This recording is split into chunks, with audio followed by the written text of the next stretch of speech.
हाँ, तो आज का हमारा टॉपिक है, देखो जो वुमेन सेल हम लोग पढ़ रहे थे ना, वुमेन सेल के जितने भी पार्ट होते हैं, जैसे में प्लाज्मा मेम्ब्रेन हो गया, यानी सेल मेम्ब्रेन हो गया, गोल्गी बॉडी हो गया, एंडोप्लाज्मिक रेटिकुलम हो गया, माइटोकॉन्ड्रिया हो गया, राइबोसोम हो गया, ये ठीक है। ये सब के बारे में हम लोगों ने पढ़ा था।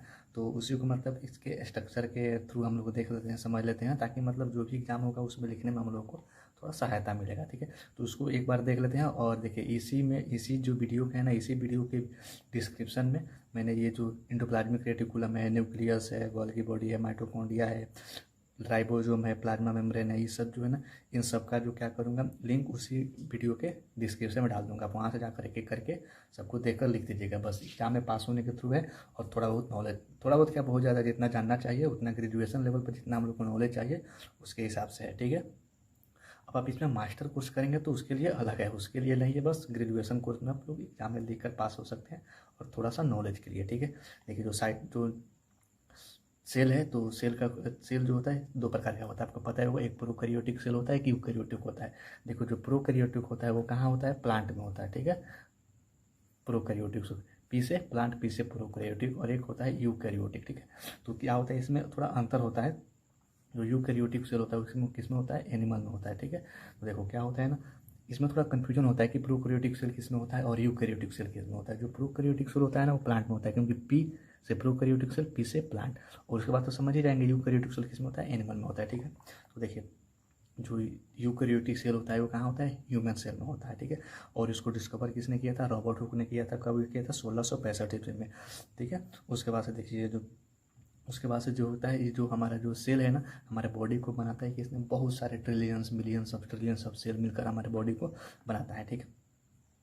इसका सेल का जो फंक्शन होता है वो क्या होता है, ये हमारे बॉडी को क्या करता है, स्ट्रक्चर प्रोवाइड करता है। जैसे मान लीजिए, अब जैसे हमारे को ये ऑर्गन हो गया, जैसे मान लो ये हमारे एक उंगली हो गया, ठीक है। उंगली से पहले क्या था, उंगली से पहले मान लो ये ऑर्गन होगा, ऑर्गन से पहले क्या है, टिश्यू के पहले क्या है, सेल, ठीक है। तो सेल से मिलकर ही तो सेल जो होता है ना, हमारे बॉडी को स्ट्रक्चर प्रोवाइड करता है, ठीक है। और ये क्या करता है, जो जितने भी हमारे सेल होते हैं ना, सेल मतलब जितने भी सेल होते हैं, उसके ऊपर जो सेल मेम्ब्रेन होता है, जो प्लाज्मा मेम्ब्रेन जिसको हम लोग बोलते हैं, उसके ऊपर क्या होता है, रिसेप्टर लगा रहता है, ठीक है। उसी के थ्रू क्या करता है, जितने भी हमारे फूड से न्यूट्रिएंट्स है उसको क्या करता है, अंदर लेता है, ठीक है। और जितने भी न्यूट्रिएंट्स हैं ना, उसको एनर्जी के फॉर्म में मतलब प्रोड्यूस करता है, ठीक है। अब कैसे बनता है, एक प्रोसेस होता है, ठीक है। इसके अंदर भी जब आप लोग साइटोलॉजिस्ट करिएगा, या साइटोलॉजिस्ट आगे चल के करिएगा या नहीं भी करिएगा तो पता चल जाएगा। वैसे मैं बता दूंगा आगे चल के कि कैसे कैसे क्या होता है, ठीक है। अभी केवल इंट्रोडक्शन दे रहा हूँ हर एक चीज़ का, ठीक है। तो उसके बाद से देखिए, सेल का जो सबसे आउटर मोस्ट लेयर होता है उसको क्या बोलते हैं हम लोग, उसको बोलते हैं प्लाज्मा मेम्ब्रेन या सेल मेम्ब्रेन। इसके ऊपर क्या क्या लगा रहता है, रिसेप्टर आता है, ताकि क्या करता है, जो भी हमारा इनटेक आउटेक जो होता है, आउटपुट जो इनपुट होता है उसको क्या करते हैं, अंदर बाहर करते हैं। जैसे सेल के अंदर सेल के बाहर ऐसे करते रहता है रिसेप्टर के थ्रू, ठीक है। उसके बाद क्या होता है, इसमें साइटोप्लाज्म होता है। साइटोप्लाज्म में क्या क्या होता है, माइटोकॉन्ड्रिया होता है, न्यूक्लियस होता है, Golgi body, Golgi apparatus, ribosome, centrosome, ये सब होते हैं। तो जो न्यूक्लियस होता है एकदम कहाँ होता है, एकदम सेंटर में होता है, ठीक है, न्यूक्लियस। और उसके साइड में क्या होता है, जैसे में गोल्गी बॉडी होता है, उसके बाद से इंडोप्लाज्मिक रेटिकुलम। देखिए, और यहाँ पे इंडोप्लाज्मिक जो रेटिकुलम है, ये केवल इंडोप्लाज्मिक रेटिकुलम है। ऐसे सिंपल है तो क्या है, ये इंडोप्लाज्मिक रेटिकुलम। अगर यही इसके ऊपर जो हो गया ऐसे करके, देखो ये इंडोप्लाज्मिक रेटिकुलम हो गया ना। तो अच्छे से बनाता हूँ,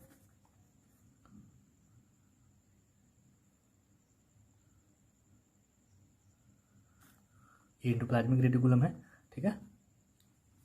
इंडोप्लाज्मिक रेटिकुलम है, ये इंडोप्लाज्मिक रेटिकुलम। अगर इस पर राइबोसोम नहीं है तो क्या है, स्मूथ इंडोप्लाज्मिक रेटिकुलम है। अगर इस पर राइबोसोम हो गया तो क्या होगा, रफ इंडोप्लाज्मिक रेटिकुलम होंगे। आप लोग इंडोप्लाज्मिक रेटिकुलम का वीडियो दिखेगा तो उसमें आपको पता चल जाएगा, ठीक है। उसके बाद से देखो माइटोकॉन्ड्रिया हो गया। माइटोकॉन्ड्रिया क्या होता है, साइटोप्लाज्म के अंदर होता है, जो सेल के अंदर साइटोप्लाज्म होता है उसी में माइटोकॉन्ड्रिया होता है, ठीक है। राइबोसोम भी होता है। देखिए जो क्रोमेटिन होता है वो कहाँ होता है, न्यूक्लियस के अंदर होता है। क्रोमेटिन क्या करता है, मतलब जो क्या बोलते हैं, वो प्रोटीन और डीएनए का कंपोजिशन होता है। आप लोग जो प्रोटीन और डीएनए पढ़ेगा तो क्या होता है उसके बारे में भी बता दूंगा आगे चल के। आई मीन सेल पढ़ा रहा हूँ ना, ठीक है।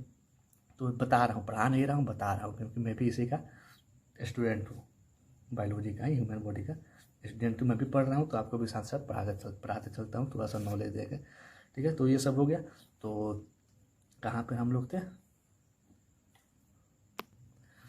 तो देखिए उसके बाद से देखो जो सेल होता है इसके पूरे हर एक पार्ट का नाम जान लीजिए। सबसे आउटर जो लेयर होता है उसको क्या बोलते हैं, प्लाज्मा मेम्ब्रेन होते हैं, सेल मेम्ब्रेन होते हैं। इसके अंदर जो खाली स्थान होता है उसको क्या बोलते हैं, साइटोप्लाज्म होते हैं। उसके सबसे सेंटर में, सेल के सेंटर में क्या होता है, न्यूक्लियस होता है। न्यूक्लियस के अगल बगल क्या होते हैं, गोल्गी बॉडी होता है। गोल्गी बॉडी होता है, एंडोप्लाज्मिक रेटिकुलम है। साइटोप्लाज्म में क्या क्या होता है, माइटोकॉन्ड्रिया होता है, राइबोसोम होता है, यही सब में होता है। ठीक है, तो ये सब आप लोग को पता होना चाहिए। ठीक है, और उसके बाद से लाइसोसोम भी होता है, इसमें शायद नहीं दिया, मतलब लाइसोसोम भी होता है, फिगर तो बनाए हूँ उसका आप लोग। ठीक है, तो बस इसको, बस इसका जितना भी वीडियो है ना हर एक पार्ट का मैं डिस्क्रिप्शन में डाल दूंगा, आप लोग वहाँ से जा करके उस एक एक करके देख लीजिएगा। ठीक है।